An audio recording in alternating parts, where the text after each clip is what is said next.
ragazzi, fermi un secondo. Ho sentito un rumore fortissimo, ma io sono a casa da solo. Spero sia il vento, ma non credo, visto che io chiudo sempre tutto, perché altrimenti ci sarebbero casini mentre registro.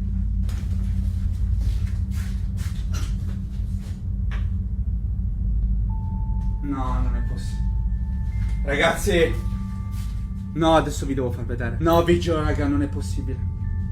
Allora, ragazzi, sono andato a controllare cosa potesse essere il rumore. Stiamo un attimo calmi. C'è la luce del bagno accesa. Vi giuro, io sono a casa da solo, non so se lo potete vedere. Stavo registrando, ho sentito il rumore della porta chiudersi e c'è la luce accesa. Raga, non sto scherzando. Allora, entro.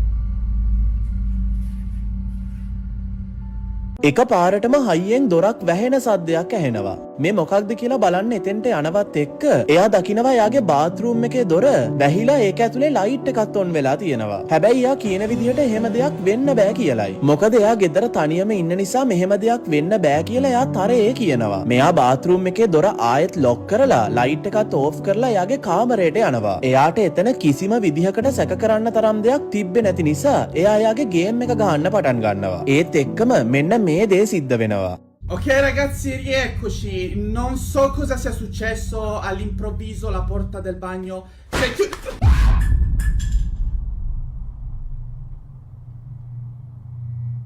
Ragazzi, no vabbè, giuro adesso mi sto cagando in mano, però veramente. Raga, sto tremando. Sta succedendo qualcosa di strano e non sto scherzando. Ragazzi, la porta l'avevo chiusa. Raga, si poteva vedere prima che ho chiuso la porta quando sono entrato.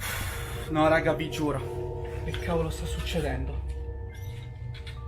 Cioè, ha sbattuto a caso. Ma poi con quale violenza? No, ragazzi, dai, ma non scherziamo. Ragazzi, c'è la luce accesa di qua. Ragazzi, era spenta prima, l'avete potuto vedere. Sono passato da qua ed era tutto spento. No, ragazzi, ma non scherzo. Cioè, perché c'è la luce accesa qua? එක පාර ඇහෙන ഘോഷාකාරී ශබ්දයට මේ පුද්ගලයා කෑ ගහලා බය වෙනවත් එක්ක මෙයා යාගේ කාමරයෙන් එළියට යන්නේ මොකක්ද වුනේ කියලා හිතා ගන්න බැරුවයි. කලින් වහලා තිබ්බ නිදන කාමරයේ දොර ඇරිලා තියෙනවා මෙයා දකිනවා. කලින් වගේම මේ කාමරෙත් ලයිට්ස් ඕෆ් කරලා තිබ්බා. දැන් හැම අద్భుත සිද්ධියක් වගේම මෙතන වෙන දේවල් එන්න අමුතු වෙන්න පටන් ගන්නවා. දැන්